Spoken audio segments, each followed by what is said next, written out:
വാർത്തകൾ വിശദമായി. തിരുവല്ല കുന്നന്താനം പ്ലാസ്റ്റിക് സംസ്കരണ ഫാക്ടറി ശുചിത്വ ക്യാമ്പയിന് ഏറ്റവും ഊർജ്ജം പകരുന്നതാണെന്ന് മന്ത്രി എം. രാജേഷ്.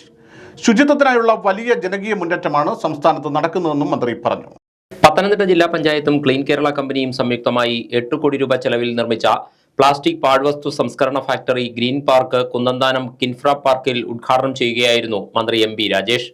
അന്താരാഷ്ട്ര ശൂന്യ മാലിന്യ ദിനമായ മാർച്ച് 30 സംസ്ഥാനത്തെ മാലിന്യമുക്തമാക്കുകയാണ് ലക്ഷ്യമെന്ന് മന്ത്രി പറഞ്ഞു. കുന്നന്താനത്തെ ഫാക്ടറി സംസ്ഥാനത്തിന് മാതൃകയാണ്. ബ്രഹ്മപുരത്ത് 100 കോടി രൂപ ചെലവിൽ നിർമ്മിക്കുന്ന ജൈവ മാലിന്യ സംസ്കരണ ബയോഗ്യാസ് പ്ലാന്റ് മാർച്ചിൽ പ്രവർത്തനം ആരംഭിക്കുമെന്നും ഇതേ മാതൃകയിൽ തിരുവനന്തപുരത്തും കോഴിക്കോടും പ്ലാന്റുകൾ താമസമില്ലാതെ നിലവിൽ വരുമെന്നും മന്ത്രി പറഞ്ഞു. കേരളത്തിൽ ഇപ്പോൾ ഒരു വലിയ ജനകീയ മുന്നേറ്റം ശുചിത്വത്തിനായി നടന്നുകൊണ്ടിരിക്കുകയാണ്. 2025 മാർച്ച് 30 അന്താരാഷ്ട്ര സീറോ വേസ്റ്റ് ദിനമാകുമ്പോഴേക്കും കേരളത്തെ സമ്പൂർണ്ണ മാലിന്യമുക്തമാക്കി മാറ്റുക എന്ന ലക്ഷ്യം മുൻനിർത്തിയാണ് ഈ ശുചിത്വ ക്യാമ്പയിൻ നടക്കുന്നത്. ആ ക്യാമ്പയിന് ഏറ്റവും ഊർജം പകരുന്നതാണ് പത്തനംതിട്ട ജില്ലാ പഞ്ചായത്ത് ക്ലീൻ കേരള കമ്പനിയോടൊപ്പം ചേർന്ന് ആരംഭിക്കുന്ന ഈ പ്ലാസ്റ്റിക് പാഴ്വസ്തു സംസ്കരണ ഫാക്ടറി എന്ന് പറയാൻ എനിക്ക് അതിയായ അഭിമാനമുണ്ട്. പത്തനംതിട്ട ജില്ലാ പഞ്ചായത്തിനെയും ക്ലീൻ കേരള കമ്പനിയെയും ഈ മാതൃകാ ഫാക്ടറി യാഥാർത്ഥ്യമാക്കിയതിന് സംസ്ഥാന സർക്കാരിന് വേണ്ടി ഞാൻ ഹൃദ്യമായി അഭിനന്ദിക്കുകയാണ്. ഇത് കേരളത്തിനാകെ മാതൃകയായിട്ടുള്ള ഒരു പദ്ധതിയാണ്. ഇത് മറ്റു സ്ഥലങ്ങളിലും ഇത്തരം ഫാക്ടറികൾ ആരംഭിക്കാൻ തദ്ദേശ സ്ഥാപനങ്ങൾക്ക് പ്രചോദനമാകുമെന്നാണ് ഞാൻ പ്രതീക്ഷിക്കുന്നത്. കേരളത്തിന്റെ ശുചിത്വ സേനയാണ് ഹരിതകർമ്മസേന എന്ന് പറയുന്നത്. ചടങ്ങിൽ മന്ത്രി വീണ ജോർജ് ഓൺലൈനായി പങ്കെടുത്തു. ജില്ലാ പഞ്ചായത്ത് പ്രസിഡന്റ് രാജി പി രാജപ്പൻ അധ്യക്ഷയായി. മാത്യു ടി തോമസ് MLA, ജില്ലാ പഞ്ചായത്ത് വൈസ് പ്രസിഡന്റ് ബീന പ്രഭ, മറ്റ് ജനപ്രതിനിധികൾ, ഉദ്യോഗസ്ഥർ തുടങ്ങിയവർ പങ്കെടുത്തു. കലാകാരന്റെ അർപ്പണബോധവും അധ്വാനവും ആത്മാർത്ഥതയും പലപ്പോഴും തിരിച്ചറിയപ്പെടാതെ പോകുന്നുണ്ടെന്ന് മന്ത്രി പി പ്രസാദ്. സമൂഹവും സർക്കാരും ഈ കാര്യത്തിൽ കൂടുതൽ ഇടപെടലുകൾ നടത്തേണ്ടതുണ്ടെന്നും മന്ത്രി പറഞ്ഞു. അരങ്ങിൽ സംതൃപ്തിയുടെ വേഷങ്ങൾ അവതരിപ്പിച്ച് കയ്യടി നേടുന്നവർ ജീവിതത്തിൽ സംതൃപ്തരല്ലെന്നതാണ് സത്യമെന്നും മന്ത്രി പി പ്രസാദ് പറഞ്ഞു. കലാകാരന്മാരുടെ സംഘടനയായ സവാക് ഓഫ് ഇന്ത്യയുടെ ആലപ്പുഴ ജില്ലാ കൺവെൻഷൻ ചടയംമുറി ഹാളിൽ ഉദ്ഘാടനം ചെയ്ത് സംസാരിക്കുകയായിരുന്നു മന്ത്രി. സ്റ്റേജ് കലാകാരന്മാരുടെ പ്രശ്നങ്ങൾ സർക്കാരിന്റെ ശ്രദ്ധയിൽപ്പെടുത്തുമെന്നും അദ്ദേഹം പറഞ്ഞു. ഓരോ വേഷങ്ങളും നന്നായി പഠിച്ച് നന്നായി ഹൃദിസ്ഥമാക്കി ആ വേഷങ്ങൾ അതിനനുസരിച്ചുള്ള എന്താണോ കഥാപാത്രത്തിലൂടെ പറയേണ്ടുന്നത് കേവലമായ വാക്കുകൾ അങ്ങോട്ടേക്ക് പറഞ്ഞു വെക്കുന്നതിന് അപ്പുറത്തേക്ക് തങ്ങൾക്ക് തന്നിരിക്കുന്ന വേഷമാ ആ കഥാപാത്രത്തെ എല്ലാ അർത്ഥത്തിലും ഉൾക്കൊണ്ട് സ്റ്റേജിൽ അവതരിപ്പിക്കുമ്പോഴാണ് കാണികൾക്ക് അതിനെ ഹൃദയത്തിൽ ഏറ്റുവാങ്ങാനുള്ളത്. അങ്ങനെ ഏറ്റുവാങ്ങണമെങ്കിൽ ഒരു കലാകാരന്റെ എത്രയോ വലിയ അർപ്പണബോധവും ആത്മാർത്ഥതയും അതിന്റെ പിന്നിലുണ്ട് എന്നത് സൗഭാഗ്യവശാൽ ആ അർത്ഥത്തിൽ പലപ്പോഴും അല്ലെങ്കിൽ പലരും മനസ്സിലാക്കുന്നില്ല എന്നുള്ളതാണ് യാഥാർത്ഥ്യം. സമൂഹവും സർക്കാരുകളും കൂടുതലായ ഇടപെടൽ ഇക്കാര്യത്തിൽ നടത്തേണ്ടതുണ്ട്.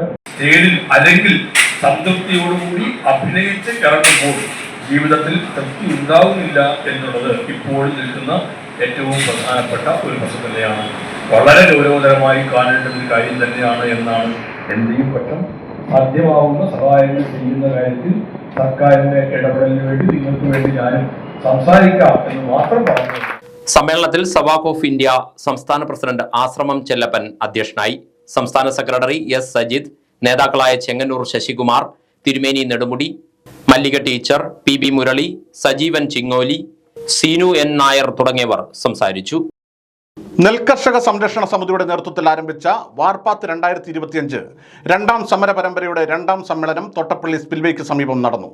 കുട്ടനാട്ടിലെ ഓരുവെള്ള ഭീഷണിക്കു കാരണം ഇറിഗേഷൻ കൃഷിവകുപ്പുകളുടെ അനാസ്ഥയാണെന്ന് നേതാക്കൾ കുറ്റപ്പെടുത്തി. തണ്ണീർമുക്കം ബണ്ട് അടയ്ക്കുന്നതിലുണ്ടായ കാലതാമസവും തോട്ടപ്പള്ളി സ്പിൽവേ ഷട്ടറുകൾ തകരാറിലായതും മൂലം കുട്ടനാട്ടിൽ നെൽകാർഷിക മേഖല ഓരുവെള്ള ഭീഷണിയിലാണെന്ന് നെൽകർഷക സംരക്ഷണ സമിതി നേതാക്കൾ പറഞ്ഞു. സമയബന്ധിതമായി ഓരുമുട്ടുകൾ ശാസ്ത്രീയമായ രീതിയിൽ നിർമ്മിക്കാത്തതും പ്രശ്നങ്ങൾ സൃഷ്ടിക്കുന്നു. ഓരുവെള്ളം മൂലം കാർഷിക മേഖല പ്രതിസന്ധി നേരിടുന്ന സാഹചര്യത്തിലാണ് NKSS നേതൃത്വത്തിൽ റാലിയും പ്രതിഷേധ സമ്മേളനവും സംഘടിപ്പിച്ചത്. നെൽകർഷക സംരക്ഷണ സമിതി രക്ഷാധികാരി VJ ലാലി സമരപരിപാടി ഉദ്ഘാടനം ചെയ്തു. ഞാൻ വളരെ സ്നേഹപൂർവ്വം ഇതിന് നേതൃത്വം കൊടുത്ത ആളുകളെ പ്രശംസിക്കാൻ ആഗ്രഹിക്കുകയാണ്. കാരണം ഇത്ര പെട്ടെന്ന് ഇത്രയധികം ആളുകളെ ഈ പ്രദേശത്ത് ഒരുമിച്ച് കൂട്ടുവാനും ഈ സംഘടനയുടെ സമര മുന്നേറ്റത്തിൽ പങ്കാളികളാക്കുവാനും കഴിഞ്ഞതിലുള്ള ആദരവും സന്തോഷവും അഭിമാനബോധവും പ്രകടിപ്പിക്കാൻ ഈ അവസരം വിനിയോഗിക്കുകയാണ്.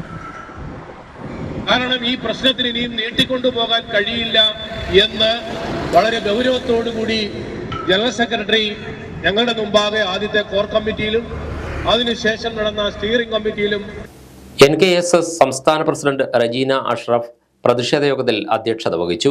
General secretary Sonichan Pulingunna, working president PR Satheesan, സംസ്ഥാന വൈസ് പ്രസിഡന്റുമാർ, കരിമണൽ ഖനന വിരുദ്ധ സമരസമിതി ചെയർമാൻ സുരേഷ് കുമാർ തോട്ടപ്പള്ളി തുടങ്ങിയവർ സംസാരിച്ചു.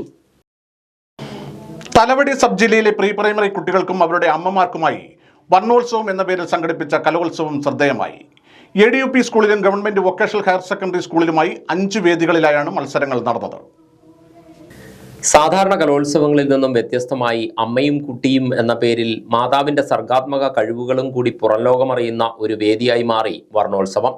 തലവടി സബ് ജില്ലയിലെ കുട്ടികളും അധ്യാപകരും മാതാപിതാക്കളും അടക്കം 380-ലധികം പേരാണ് കലോത്സവത്തിൽ പങ്കെടുത്തത്. സമാപന സമ്മേളനം തലവടി ഗ്രാമപഞ്ചായത്ത് പ്രസിഡന്റ് ഗായത്രി B. നായർ ഉദ്ഘാടനം ചെയ്തു. വിദ്യാഭ്യാസ സ്ഥാപനവുമായി ബന്ധപ്പെട്ട കുഞ്ഞുങ്ങളടക്കം അധ്യാപകരടക്കം എല്ലാവർക്കും ഇപ്പം രക്ഷകർത്താക്കളെ കൂടി ഉൾപ്പെടുത്തിയാണ് ഇപ്പോൾ ഇവിടെ പരിപാടി നടത്തുന്നത്. അപ്പൊ അതുമായിട്ട് ബന്ധപ്പെട്ട എല്ലാ ആളുകളെയും കൂട്ടിയോജിപ്പിച്ചുകൊണ്ട് അവരുടെ മാനസിക സന്തോഷം അവർക്ക് പ്രകടിപ്പിക്കാനും അനുഭവിക്കാനുമുള്ള ഒരു സാഹചര്യം ഒരുക്കിക്കൊണ്ട് നമ്മുടെ തലവടി ഉപജില്ലയിലെ വിദ്യാഭ്യാസത്തിനാകമാനം മാറ്റങ്ങൾ വരുത്താൻ സാറ് ഇവിടെ വന്നപ്പോൾ മുതൽ എല്ലാ ശ്രമങ്ങളും നടത്തുന്നുണ്ട്. അതിന്റെ ഫലങ്ങൾ നമ്മൾ കണ്ടുകൊണ്ടിരിക്കുകയുമാണ്. അപ്പൊ അത്തരം സാഹചര്യങ്ങൾ ഇവിടെ നമുക്ക് ഒരവസരം കിട്ടുക എന്നുള്ളതാണ് ഏറ്റവും പ്രയോജനം. അത് നമ്മൾ ആ അവസരത്തെ ഉപയോഗപ്പെടുത്തണം. അവസരങ്ങൾ നമുക്ക് വേണ്ടി കാത്തു നിൽക്കുകയില്ല. കിട്ടുന്ന അവസരങ്ങളെ നമ്മൾ പരമാവധി ഉപയോഗപ്പെടുത്തുക.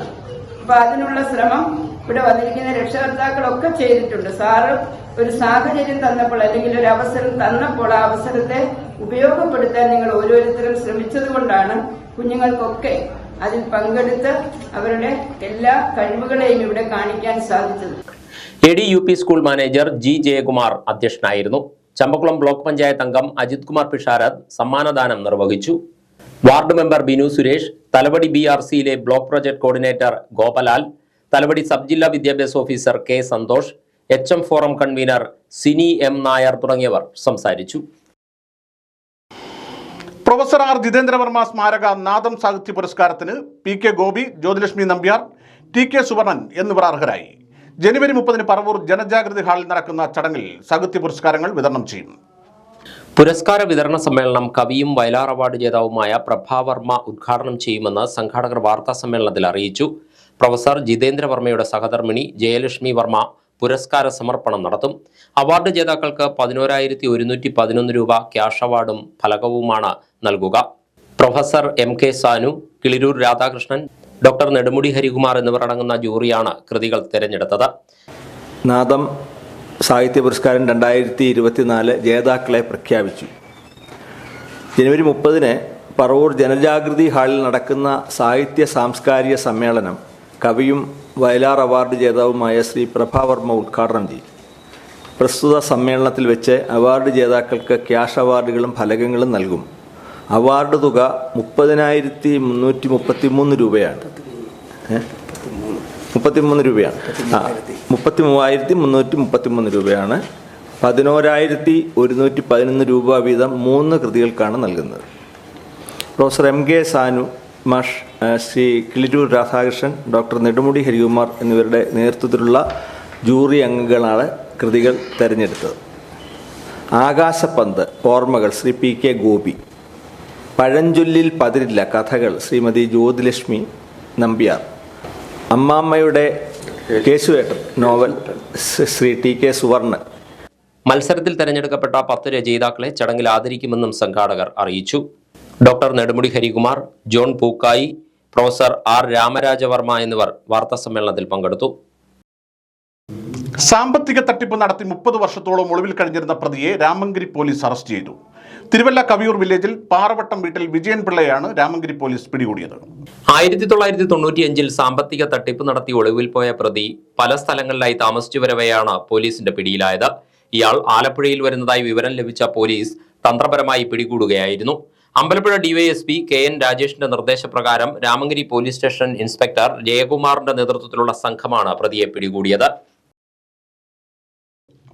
പരുമല ദേവസ്വം ബോർഡ് പമ്പ കോളേജിന്റെ ആഭിമുഖ്യത്തിൽ വിദ്യാർത്ഥികൾക്കും പൊതുജനങ്ങൾക്കുമായി ദ്വിദിന കലാസാംസ്കാരിക മേളയായ പമ്പ ഫെസ്റ്റ് 2025 സംഘടിപ്പിക്കുന്നു. ജനുവരി 16-17 തീയതികളിലായാണ് മേള നടക്കുക. കോളേജിലെ വിവിധ വകുപ്പുകളും ഇതര സ്ഥാപനങ്ങളും ചേർന്നൊരുക്കുന്ന വിഭവങ്ങൾ മേളയിൽ അണിനിരക്കും. ISRO ഒരുക്കുന്ന national space exhibition, breakthrough science society ഒരുക്കുന്ന വാന നിരീക്ഷണം, ഫിസിക്സ് വിഭാഗം സംഘടിപ്പിക്കുന്ന Galileo Science Centre exhibition, Believers Church Medical College അവതരിപ്പിക്കുന്ന മെഡിഫെസ്റ്റ്, മാവേലിക്കര ഹോർട്ടികോർപ്പ് ഒരുക്കുന്ന തേനീച്ച വളർത്തൽ പരിശീലനം എന്നിവ ഫെസ്റ്റിന്റെ ഭാഗമായി നടക്കും. Chief whip doctor N. Jayaraj ഉദ്ഘാടന കർമ്മം നിർവഹിക്കുമെന്ന് സംഘാടകർ വാർത്താ സമ്മേളനത്തിൽ അറിയിച്ചു.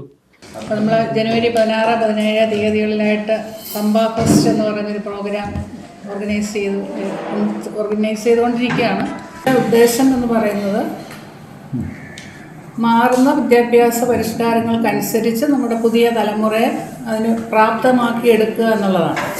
അപ്പം സിലബസിൽ മാത്രം ഒതുങ്ങാതെ ശാസ്ത്രരംഗത്തും കലാരംഗത്തും സാമൂഹിക രംഗത്തും കുട്ടികളെ അതിന് അനുയോജ്യരാക്കി എടുക്കുക എന്നുള്ളതാണ്. അപ്പം നമ്മൾ സിലബസിനെ മാത്രം ഫോക്കസ് ചെയ്യുകയാണെങ്കിൽ കുട്ടികൾക്ക് അത്ര താല്പര്യമില്ലാത്ത ഒരു കാലഘട്ടത്തിലേക്കാണ് നമ്മൾ കടന്നു പോകുന്നത്. അപ്പം അതിൽ നിന്നും മാറി ചിന്തിക്കുക എന്നുള്ളതാണ് ഈ പമ്പ ഫെസ്റ്റ് നമ്മൾ ഉദ്ദേശിക്കുന്നത്. ബോഡി ഷോ മത്സരമായ mister Pampa competition, virtual reality show, Mickey Pets അവതരിപ്പിക്കുന്ന ഗ്ലോബൽ പെറ്റ് ഷോ എന്നിവയ്ക്കൊപ്പം ഇംഗ്ലീഷ് ഡിപ്പാർട്ട്മെന്റ് അവതരിപ്പിക്കുന്ന ത്രസിപ്പിക്കുന്ന ഗോസ്റ്റ് ഹൗസ് ഹൊറർ ഷോയ്ക്കും കോളേജ് ഈ ദിവസങ്ങളിൽ വേദിയാകും. ഇവയ്ക്ക് പുറമെ കെമിസ്ട്രി, ബോട്ടണി, സുവോളജി, മാത്തമാറ്റിക്സ് വിഭാഗങ്ങൾ ഒരുക്കുന്ന ശാസ്ത്ര ഗണിത പ്രദർശനങ്ങളും കൊമേഴ്സ്, ഇക്കണോമിക്സ് വിഭാഗങ്ങൾ അവതരിപ്പിക്കുന്ന എക്സിബിഷനുകളും മേളയ്ക്ക് മാറ്റുകൂട്ടും. Fire force, Karuna art gallery, Vikas special school എന്നിവരുടെ എക്സിബിഷനുകൾക്കൊപ്പം ട്രഷർ ഹണ്ട് ഉൾപ്പെടെ വിവിധ തത്സമയ മത്സരങ്ങൾ, കലാപരിപാടികൾ, കബഡി, ഫുട്ബോൾ എന്നിവയുൾപ്പെട്ട കായികമേള എന്നിവയും ഈ ദിവസങ്ങളിൽ കോളേജ് ക്യാമ്പസിൽ നടത്തപ്പെടും.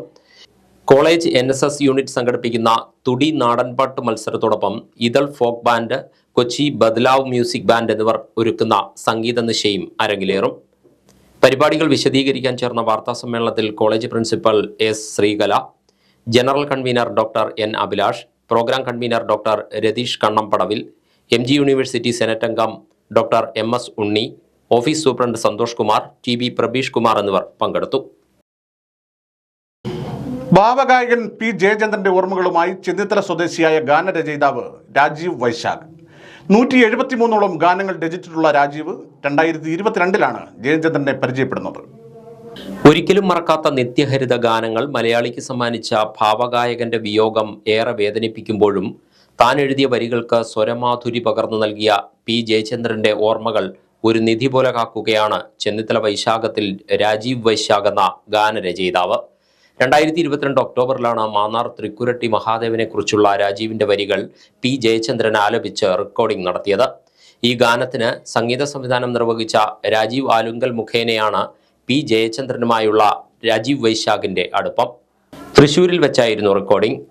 രാജീവിന്റെ വരികൾ ഏറെ ഇഷ്ടപ്പെട്ട ഗായകൻ മടങ്ങും മുമ്പ് തനിക്ക് ഗുരുവായൂരപ്പനെ കുറിച്ചൊരു ഗാനം രചിച്ചു നൽകണമെന്ന് ആവശ്യപ്പെട്ടിരുന്നു. ഉറപ്പ് നൽകി മടങ്ങിയതിനു ശേഷം പലതവണ ഫോണിൽ ബന്ധപ്പെട്ട് അദ്ദേഹവുമായുള്ള ആത്മബന്ധം നിലനിർത്തിയിരുന്നതായി രാജീവ് വൈശാഖ് പറയുന്നു.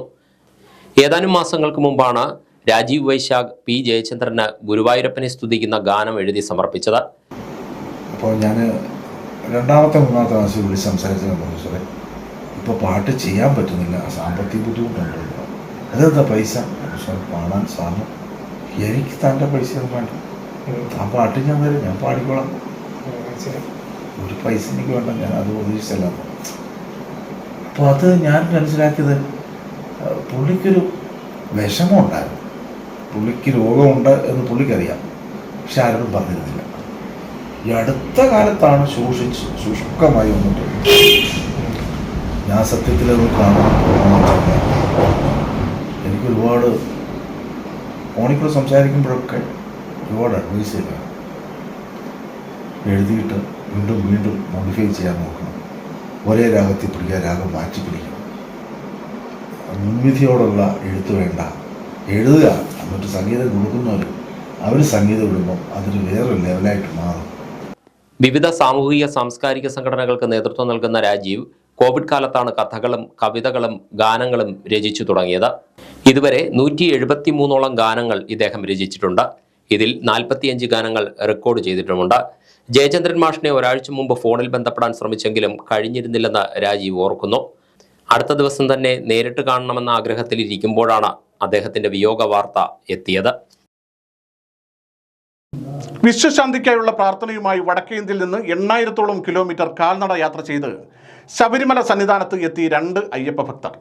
കാസർഗോഡ് കുട്ലു രാംദാസ് നഗർ സ്വദേശികളായ സനത് കുമാർ നായക്, സമ്പത് കുമാർ ഷെട്ടി എന്നിവരാണ് 223 ദിവസം കാൽനടയായി യാത്ര ചെയ്ത് അയ്യപ്പ സന്നിധി അണഞ്ഞത്. ബദ്രിനാഥിൽ നിന്ന് തുടങ്ങി വിവിധ തീർത്ഥാടന കേന്ദ്രങ്ങളിലും ക്ഷേത്രങ്ങളിലും സന്ദർശനം നടത്തിയാണ് സനത് കുമാർ നായക്, സമ്പത് കുമാർ ഷെട്ടി എന്നിവർ ഇരുമുടി കെട്ടുമേന്തി സന്നിധാനത്തെത്തിയത്. ശങ്കരാചാര്യർ സ്ഥാപിച്ച 4 മഠങ്ങളും മറ്റ് തീർത്ഥാടന കേന്ദ്രങ്ങളും യാത്രയിൽ ഇവർ സന്ദർശിച്ചു.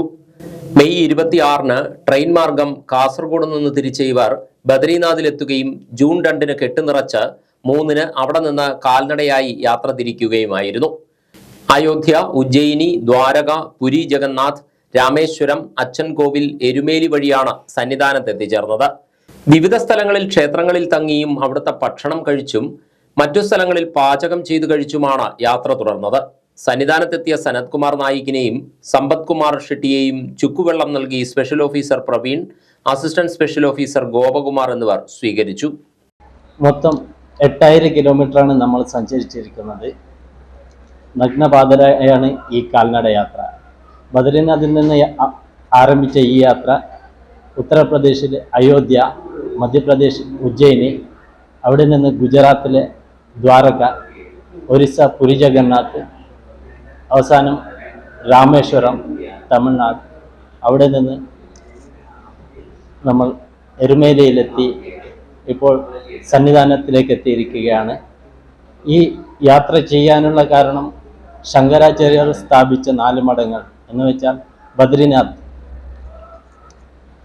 അത് സത്യയുഗത്തിലാണ്, ത്രേതയുഗത്തിൽ രാമേശ്വരവും, ദ്വാപരയുഗത്തിൽ ദ്വാരകയും, കലിയുഗത്തിൽ പുരി ജഗന്നാഥും. ഈ 4 യുഗങ്ങളിൽ സ്ഥാപിച്ച 4 ക്ഷേത്രങ്ങൾ ചതുർധാം സന്ദർശിച്ചുകൊണ്ട് കലിയുഗവരദനായ അയ്യപ്പൻ്റെ അനുഗ്രഹം വാങ്ങാൻ വേണ്ടിയാണ് ഈ യാത്ര.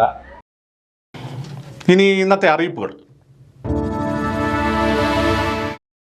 ആലപ്പുഴ സഞ്ചരിക്കുന്ന മണ്ണ് പരിശോധനാശാലയിൽ ദിവസവേതനാടിസ്ഥാനത്തിൽ ജീവനക്കാരെ നിയമിക്കുന്നു. VHSCയും കമ്പ്യൂട്ടർ പരിജ്ഞാനവുമാണ് യോഗ്യത. വാക്ക് ഇൻ ഇന്റർവ്യൂ ജനുവരി 15-ന് രാവിലെ 10 മണിക്ക് കളർകോട് മണ്ണ് പരിശോധനാ ലാബിൽ നടക്കും. ഉദ്യോഗാർത്ഥികൾ വിദ്യാഭ്യാസ യോഗ്യത തെളിയിക്കുന്ന സർട്ടിഫിക്കറ്റ് ഉൾപ്പെടെ അന്നേ ദിവസം ഹാജരാകണമെന്ന് സഞ്ചരിക്കുന്ന മണ്ണ് പരിശോധനശാല അസിസ്റ്റന്റ് സോയിൽ കെമിസ്റ്റ് അറിയിച്ചു. മാവേലിക്കര ടൗൺ എംപ്ലോയ്മെന്റ് എക്സ്ചേഞ്ചിൽ പ്രവർത്തിക്കുന്ന മോഡൽ കരിയർ സെന്ററിന്റെ ആഭിമുഖ്യത്തിൽ മിനി ജോബ് ഡ്രൈവ് ജനുവരി 15-ന് കായംകുളം കരിയർ ഡെവലപ്മെന്റ് സെന്ററിൽ നടക്കും. സ്വകാര്യ സ്ഥാപനങ്ങളിലെ 350ഓളം ഒഴിവുകളിലേക്കാണ് അവസരം. SSLC, +2, ഡിഗ്രി യോഗ്യതയുള്ള 18-നും 40-നും ഇടയിൽ പ്രായമുള്ളവർക്ക് പങ്കെടുക്കാം. രാവിലെ 10-ന് റിപ്പോർട്ട് ചെയ്യണം. കൂടുതൽ വിവരങ്ങൾക്ക് 047923443001 എന്ന നമ്പറിൽ ബന്ധപ്പെടാവുന്നതാണ്. 2024-ൽ UPSC സിവിൽ സർവീസ് മെയിൻസ് പരീക്ഷ പാസ്സായി അഭിമുഖത്തിന് യോഗ്യത നേടിയ കേരളത്തിൽ നിന്നുള്ള ഉദ്യോഗാർത്ഥികൾക്കായി Kerala state civil service academy സൗജന്യ അഭിമുഖ പരിശീലനം നടത്തുന്നു. അക്കാദമിയുടെ അഡോപ്ഷൻ സ്കീം പ്രകാരം പ്രഗത്ഭരായ സിവിൽ സർവീസ് ഉദ്യോഗസ്ഥരെ പങ്കെടുപ്പിച്ചുകൊണ്ട് അഭിമുഖ സംബന്ധിയായ ക്ലാസുകൾ, മോക്ക് ഇന്റർവ്യൂ എന്നിവയിലാണ് പരിശീലനം. സെന്റർ ഫോർ കണ്ടിന്യൂയിങ് എഡ്യൂക്കേഷൻ കേരളയുടെ തിരുവനന്തപുരം ചാരാച്ചിറയിലുള്ള ഓഫീസിലാണ് പരിശീലനം നടക്കുക. കൂടുതൽ വിവരങ്ങൾക്ക് 8281098861 എന്ന നമ്പറിൽ ബന്ധപ്പെടാവുന്നതാണ്. ആലപ്പുഴ, കോട്ടയം, പത്തനംതിട്ട ജില്ലകളിലെ വാർത്തകൾക്കും ലൈവ് പ്രോഗ്രാമുകൾക്കുമായി മാന്യ പ്രേക്ഷകർ കുട്ടനാട് കേബിൾ വിഷൻ എന്ന ഞങ്ങളുടെ യൂട്യൂബ് ചാനൽ സബ്സ്ക്രൈബ് ചെയ്യുക. ഇനി ഇന്നത്തെ സ്വർണ്ണവില. ഇന്നത്തെ സ്വർണ്ണവില നിങ്ങൾക്കായി സമർപ്പിക്കുന്നു സ്വപ്ന ജ്വല്ലറി. അഴകേറും സ്വപ്നങ്ങൾക്ക് നിറവേകും സ്വപ്ന സ്വപ്ന ജ്വല്ലറി ചങ്ങനാശ്ശേരി. സ്വർണം ഗ്രാമിന് 7300 രൂപ, പവന് 58,400 രൂപ. വാർത്തകൾ കഴിഞ്ഞു. നമസ്കാരം.